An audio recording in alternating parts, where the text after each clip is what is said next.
On se retrouve en 2002, une rencontre après un spectacle qui avait eu lieu au Centre Molson à l'époque. Ozzy qui était vraiment sympathique, honnêtement, avec tout le monde. Un gars jasant, puis il avait même demandé le chandail qu'il avait utilisé pendant le spectacle dans le but de faire une enchère. Puis il était parti dans la salle de bain, chercher le chandail, il nous avait ramené ça, il nous l'avait donné. Je pense qu'on avait ramassé un 5-6 000 piastres pour une femme qui avait le cancer. Don't keep many of them away, man. Ben là, écoute, c'est Ozzy Osbourne. Dans le monde du rock ou même dans le métal, c'est notre Elvis Presley, là, c'est notre John Lennon. Ozzy, j'ai vu au moins 2 fois. La première fois, j'avais 11 ans. La deuxième fois, 12 ans. Je me rappelle, j'étais dans la cour d'école, il y avait un kid, là, il se vantait à ses chums. Hey, mon grand frère est allé voir Ozzy hier. Puis là, le monde était comme, oh, ah. Là, j'étais arrivé, puis j'ai cassé son fun. J'ai dit, hey, je suis allé voir Ozzy. C'est grave.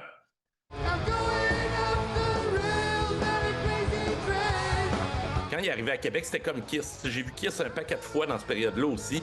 T'avais toute une aura qui entourait ces groupes-là, que c'était des sataniques. Je me rappelle des groupes du renouveau charismatique qui faisaient des prières quand ces groupes-là étaient en ville pour diminuer l'influence de Satan. Tu sais, t'avais l'ancien goaler des Nordiques, Dan Bouchard, qui était souvent dans ces groupes de prières-là, qui était très religieux. J'ai eu la chance de jaser de ça avec Dan.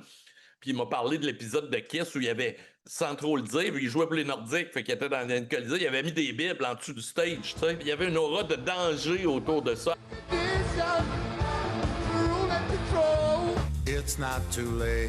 On se rappelle des Osbourne aussi, qui avaient quand même donné un nouveau sens à sa vie, mais on a su par la suite que c'est probablement les pires moments de sa vie à Ozzy. Moi, je travaillais à Musique Plus à l'époque. C'est d'ailleurs la plus grosse cote d'écoute de l'histoire de Musique Plus. Je pense qu'on avait eu des millions de téléspectateurs. Il y en a qui aimaient ça, voir les Osbourne, voir, tu sais, derrière le rideau, derrière, tu sais, que ce gars-là est un être humain comme d'autres, puis même qu'il avait...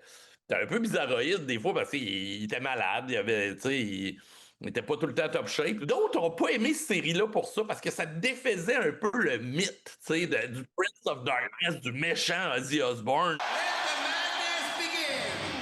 On l'a vu il y a quelques semaines, à son dernier show. Je sais pas à quel point les gens de la production, Sharon, sa femme, étaient au courant dans combien de temps qu'il restait à vivre. Mais j'ai l'impression qu'il savait plus que nous, tu sais. Il était assis sur son trône de prince des ténèbres. Dans les circonstances, le gars est atteint de la maladie de Parkinson, mais bravo! C'est certain que les gens de Québec se souviendront à jamais de Ozzy Osbourne. Ce matin, je présentais des chansons, puis on avait le moton.